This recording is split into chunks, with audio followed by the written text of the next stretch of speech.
See you at the top. And I walked away and I'm like, You jumping the gates to get over to Dana White to tell him about bare knuckle, give him the concept, and he blew it off. Could you tell us about that a little bit? yeah, I was at a fight in Atlantic City, actually. I saw him at the fight and I'm like, I don't know, man, I'm going to jump over this this barricade, or shouldn't I? And I just jumped over the barricade, tapped him on the shoulder. I said, yo, talk to you about this bare knuckle thing. You hear about it? Yeah, man, I heard about it. Sounds good, man. I said, well, let's talk, man. He said, man, you'll never get that thing legal. That's not going anywhere, man. Stop. Forget about it. And I was like, isn't that what they said to you, man? Yeah. And then he's like, huh? And I said, see you at the top. And I walked away and I'm like, I just told Dana White I'm going to see him at the top. But I was like, now I got to make it happen. And, you know, that was back in 2014. And here we are.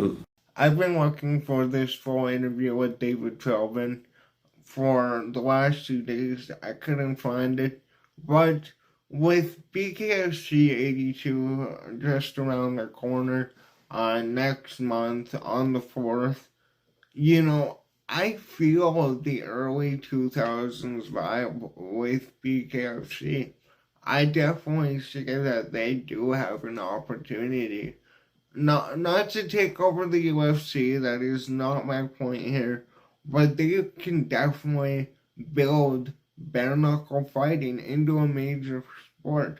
I really believe that. I believe if they play their cards right, and they can bring in some big fighters that can build their own talent, right?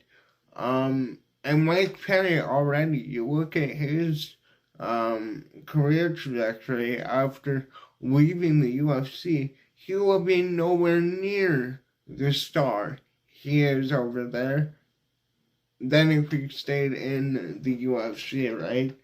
And then Jeremy Stevens, he just went back to the UFC and he fought Mason Jones. Had a really good fight, and Mason Jones looks fucking phenomenal since coming back to the UFC.